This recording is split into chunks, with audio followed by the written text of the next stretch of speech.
Children of the Corn Part 5 was released in 1998. This stars quite a few familiar faces, including one of the beautiful Eva Mendes' first roles, as well as Alexis Arquette, who is related to Patricia Arquette and David Arquette. He shows up here, or they show up here. And we've got that guy, what's his name? I wrote it down. David Carradine, who's really famous for Kill Bill, of course, for playing Bill. And he was also in Crank 2 High Voltage.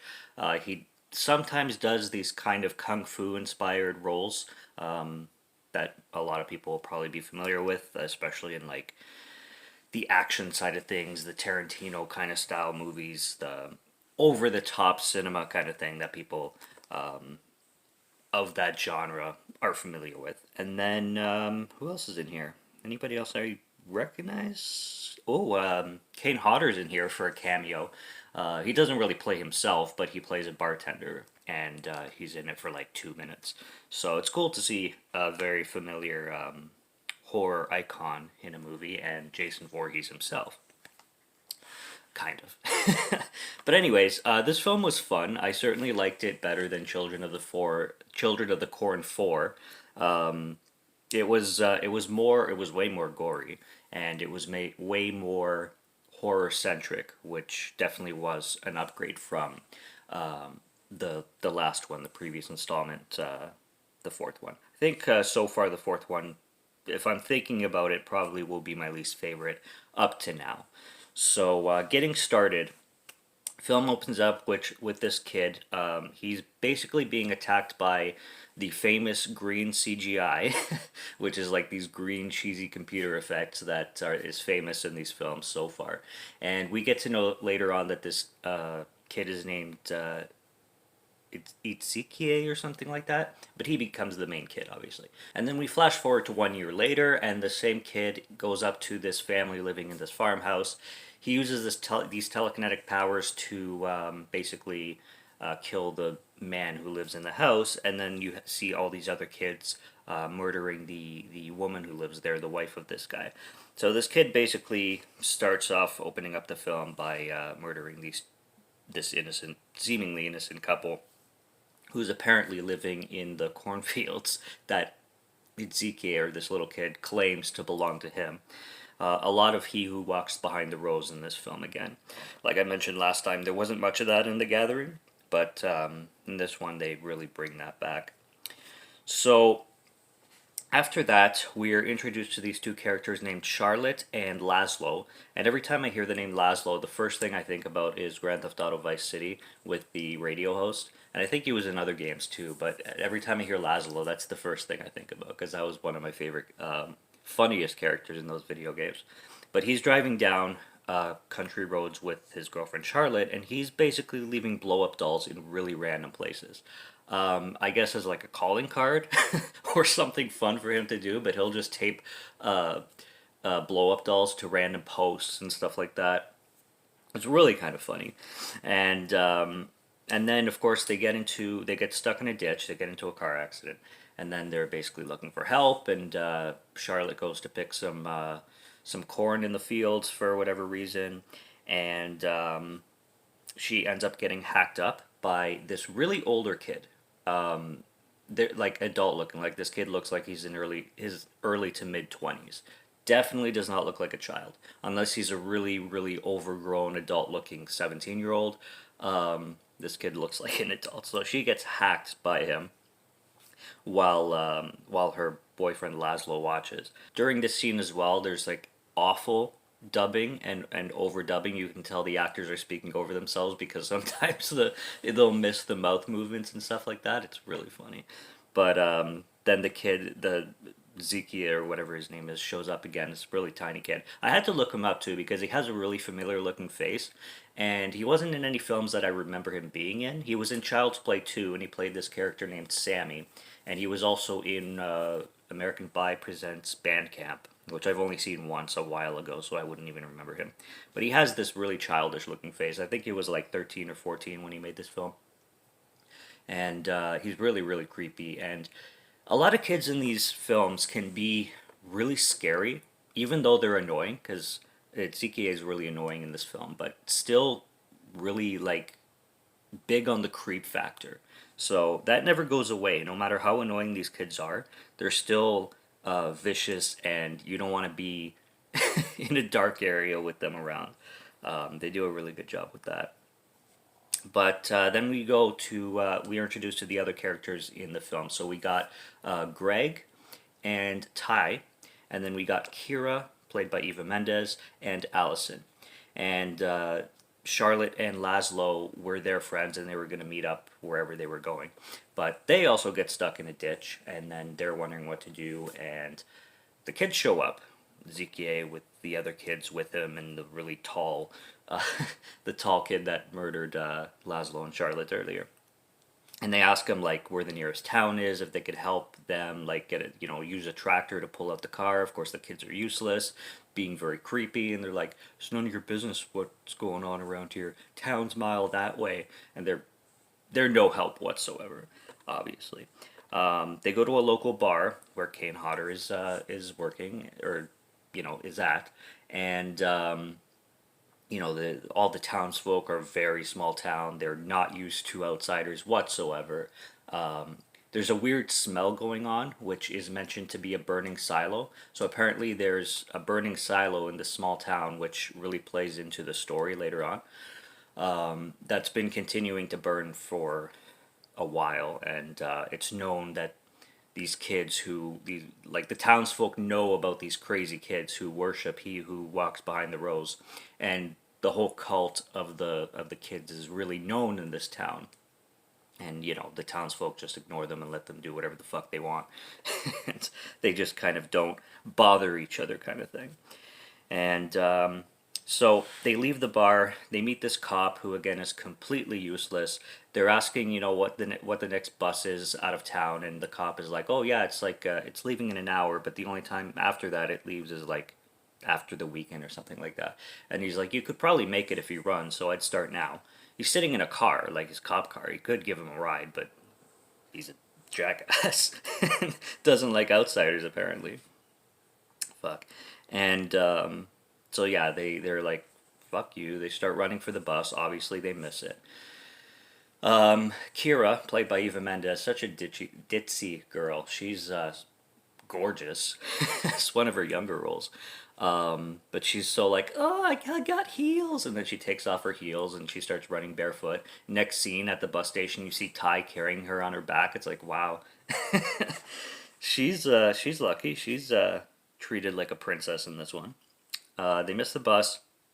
They go back to their car to sleep in their car because they have really no other choice. And by the time they get there, the car's on fire. They obviously assume it's the kids. So they try to find the nearest farmhouse, and they end up finding one. And then they do exactly what everybody does in these horror movies: is they enter a home that seems like nobody's inside and start acting like it's their place. They look around, they're like, "Hello, hello, nobody's home? Okay, let's just go in." Go upstairs, the beds are made, like, completely. "Oh, yeah, that's cool. I'm sure it's just like a, bed and breakfast. We could just walk in and help ourselves." But he goes downstairs, brings up a case of beer. He's like, "Hey, these are still pretty cold." They start eating and dining and whining and just sipping some beers and just making themselves at home, like I said, which always happens. Allison brings up a situation which is brought up and dealt with for 2 minutes and then never brought up again. Apparently, Kira lost a brother named Kurt in a parachute accident, and Kurt ended up dying. I'm assuming it's her brother because she has a boyfriend, Ty, and she starts crying over Kurt's death and misses him. So I'm assuming it's her brother. It's not exactly mentioned, but Allison mentioned that she brings it up randomly. She's like that she found a suicide note and she hid it from everybody, before, especially Kira, before anybody could find it. And Kira gets all upset and she's like, "You're lying, and there's no way that's true." And she runs off, and her boyfriend puts her to bed, and this whole situation is really sad. But it's really, really, really short lived, like extremely short lived. For something so serious to be brought up, they really didn't spend much time on it. They're like, "Oh shit, like I'm really, really sorry." Like Allison says to Kira, "I'm really sorry. I really didn't mean to hurt you," and stuff like that. Allison goes outside, and Gray goes to comfort her.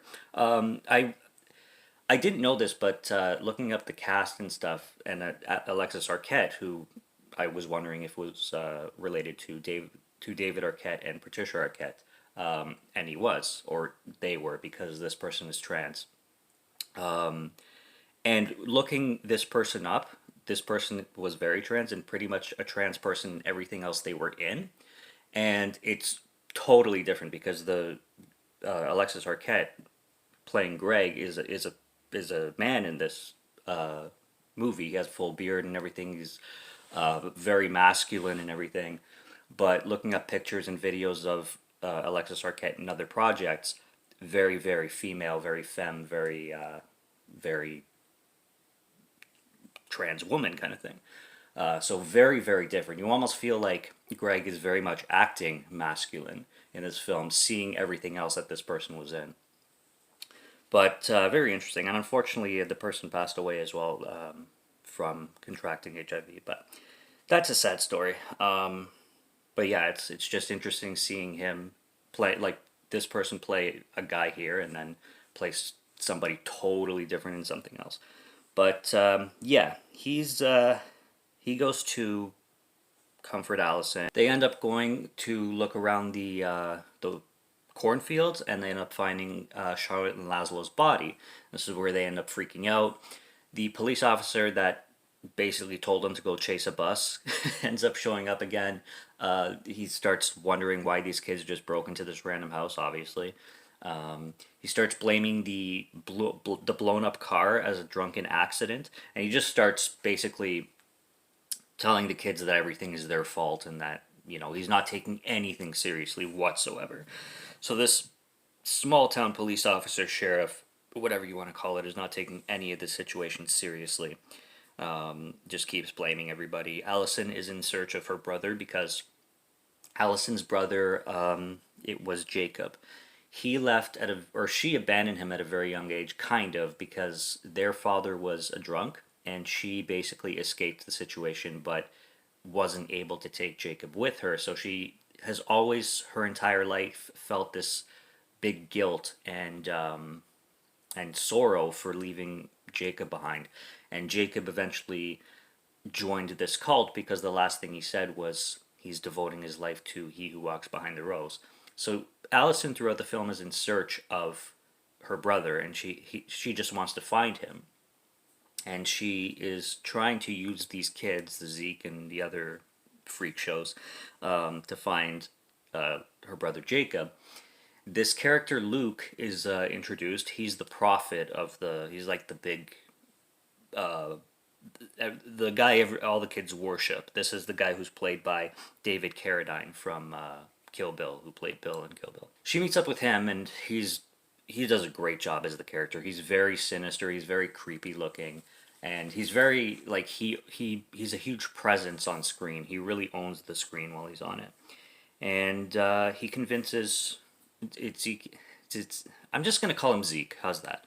He convinces Zeke to take Allison to go meet Luke, and she does. And Luke is just about to turn 18, like in a day, and that's when you enter the age of sin or something, according to the Children of the Corn. And Luke is very different. Obviously, Luke is very distant from Allison, and it's very obvious where things are gonna go. Like Allison is trying to bring him out, but he's so involved in this cult. But he still has that little kind of push and like you can tell in his face that he still cares and misses his home life. Like it's still there. There's a little flicker of it kind of thing. And then Kira, I love Kira. She's Kira, played by Eva Mendes. She's a little bit of a slew, a little bit of a hooer, which is totally not bad because promiscuous hot girls I have no problem with. No problem with. But this girl just makes me laugh. She's talking to Ty, and Ty looks at her and she's like, "Listen, Kira, I just want you to know that, the other night it wasn't just a one night stand for me." And she's like, "Oh, Ty, I'm sorry. That's what it was for me." And then she just walks away. She just walks past him like, "You Cold bitch, man. And then there's another scene where she runs into one of the kids, and he starts, flirting with her, and she's all like Bambi eyed and stuff like that. So this girl just wants all the cock. And who could blame her? She's hot. But yeah, it's just so funny, and you can't really blame her too, because with the whole story of her losing her brother Kurt, and everything that happened with Allison about the suicide note and everything. But she's obviously looking for fulfillment in different places.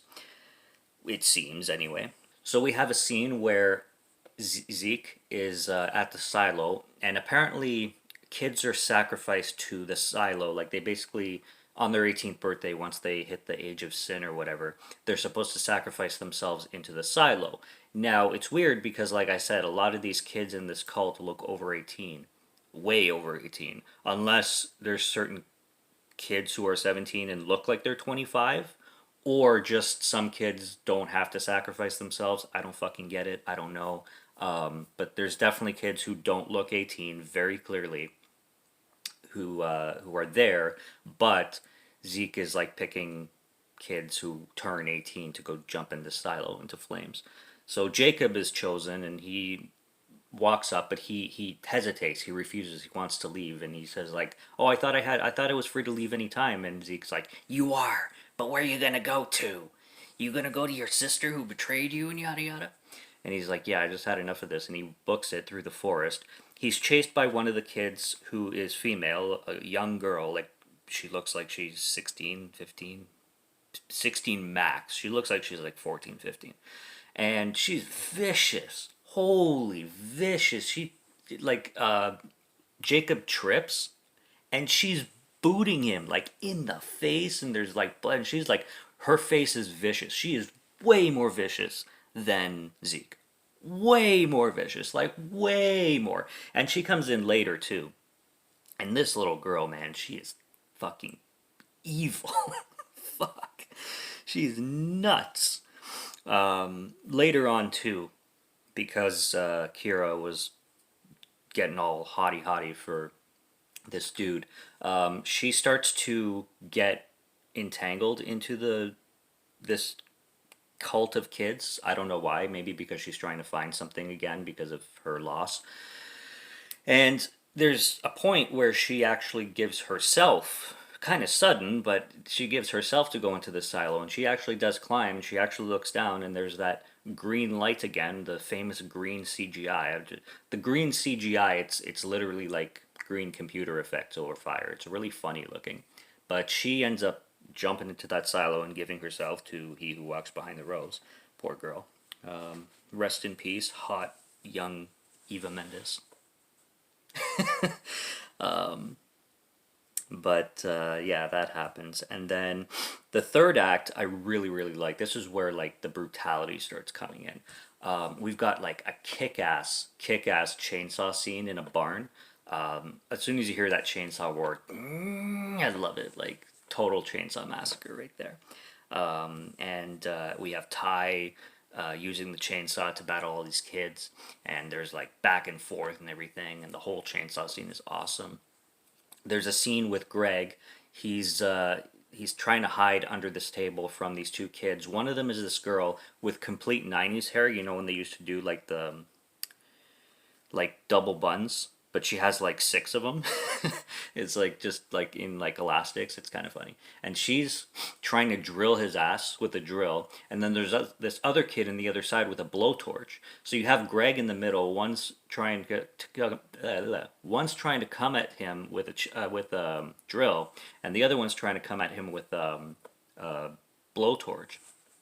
And he gets it in the leg. He's like in super pain, and he could fight. I mean, if I was him, I would definitely put on a stronger fight. But he just decides, he sees some gasoline, he decides to pour it on himself, and he's just like, "I got your eternal flame right here," and then he lights it, and the whole place just like bursts into flames.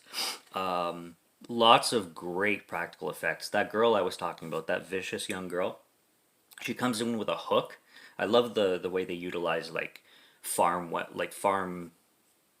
what do you call it, farm tools in these films. So she comes with a hook that you would use to chop corn and stuff, and hacks this guy in the neck, and it's just like huge blood splatter, just huge. It's so awesome. The sheriff that's an asshole and has been an asshole, comes in again, and it's really cool because he gets into an altercation with Luke, the cult leader, the guy who's played by David Carradine, and he kind of, I think it feels like the sheriff is like in for like rogue, like he's just in it for himself kind of thing. So he basically starts to save the kids, but I think it's for his own reasons. I'm pretty sure the sheriff was always after this guy, and it felt like one of those situations where he was always on the hunt, but this guy was untraceable because he was hidden all the time. And finally, he finds this guy, and you could tell it in his eyes that he's like, "Yes, I finally got you, motherfucker! I finally got you." And he grabs him by the head, and there's this wicked practical effect where things start going really supernatural and really messed up, like 0 to 100 real quick. And Luke's head, the leader, just starts to split open into perfect practical effect, and it splits, and then the camera's like going into the split head, and you got like the brains like splitting in half, and it almost like looks like he's transforming into some kind of monster or something like that. But he doesn't, because he just dies. But I don't know if that's like a demonic cult leader way of committing suicide, because yeah, these films are grounded, but they definitely, all of them have like actual supernatural elements to them. So there is actually like a demonic presence. Like the "He who walks behind the rose" is not just some chant that these kids say to feel good. There is actually some kind of, sinister demonic stuff actually happening in these rows. So I'm guessing this leader is, he's a leader for a reason. He's actually possessed by whatever the fuck. And then we've got the altercation again at the silo with Allison, because she's pretty much the only one left. She is the only one left now. Kira, they never really found. Like, we know what happened to Kira, but the characters in the film don't know what happened to Kira, so she just disappeared. Allison is the only one left. She gets into this altercation with Zeke on top of the silo, and it looks like she's almost going to fall in, but she gets the upper hand and tosses that little bastard into there. And, and then she starts talking to, like, she meets up with the rest of the kids, and the kids, of course, have seen the evil now of Zeke and his ways. When Jacob, I keep mixing up Jacob and Luke. Luke is the leader. Jacob is the brother. When Jake ran up into those cornfields and started getting, kicked around and booted around by that crazy ass little girl, he was hung by the arms in a barn, and Zeke came up and is like, "You must be punished for your ways," and he starts he stabs him, and he tells him that his sole purpose now is going to be basically a scarecrow, and to like scare the birds away from the rose, which like the gods live in. And I'm like, I thought he had the chance to leave, you little motherfucker. You were like, so yeah, you can leave anytime you want, but who are you gonna go back to? Yeah, okay, that's what they all say. Yeah, you can leave anytime you want, but a quarter of the way home, I'm gonna fucking murder your ass and turn you into a scarecrow. Ugh, I hate villains sometimes. Villains deserve sometimes to be thrown into silos and burnt to death. But yeah, that happened to Luke. Sorry, Jacob. That happened to Jacob. But there is a moment at the end of the movie too, after Zeke gets thrown into the silo between Allison and Jacob, that's really touching before Jacob dies. So they tell each other that they still love each other, and she tells him that she's always going to love him. He tells her that he got this girl. Oh, I should have wrote her name down. Lily. Lily, that's it. He's having a child with this girl, Lily. At the end of the movie, one of the last things they do, the last like 2 minutes, is show Allison back home after all this turmoil, and she goes to visit Lily and her parents. And it's a weird scene because the agreement according to Lily, was to give her little baby to Allison, because that was her brother's, I guess she would be an aunt, right? And Lily was obviously too young to be raising a child, so she gives it to Allison. But the way the parents were behaving, it really seemed like it was the parents' decision. Like, even the way Lily looks at Allison and looks at the baby, it seems like she really, really wants to keep this baby for herself and raise it at because she's the mother and she bore the child. So it seems like she really wants this baby, but she says, "Oh, it's the best decision to give it to you, Allison." But it seemed like the parents were kind of like manipulative on the situation, like kind of made up her mind for her.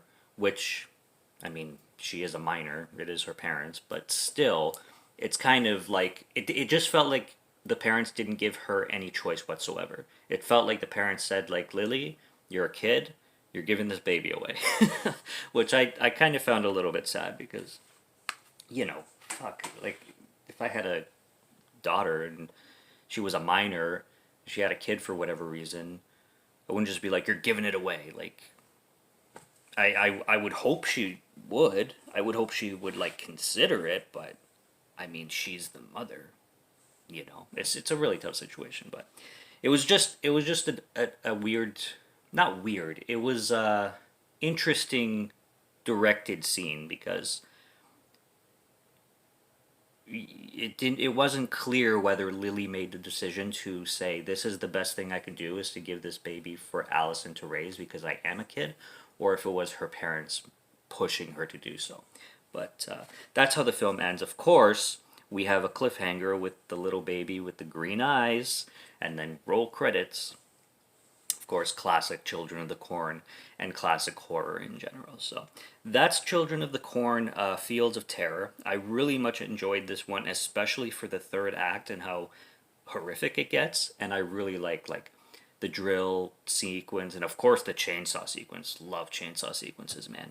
All the farm tools used as weapons. It's all great. It's all fantastic. Fields of Terror is a solid direct to video entry in the franchise, and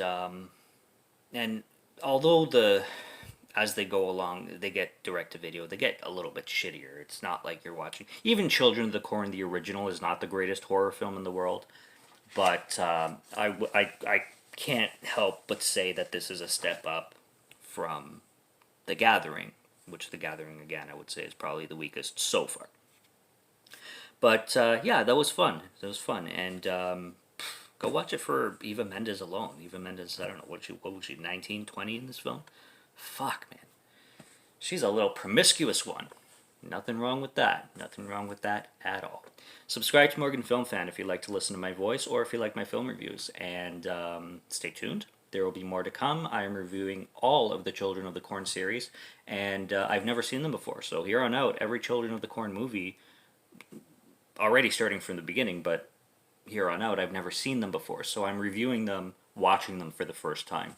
So it's a lot of fun doing that. And check out my other reviews if you're interested. Stay tuned if you're interested. And until next review, have a good one. Take care. Talk to you later. And cheers.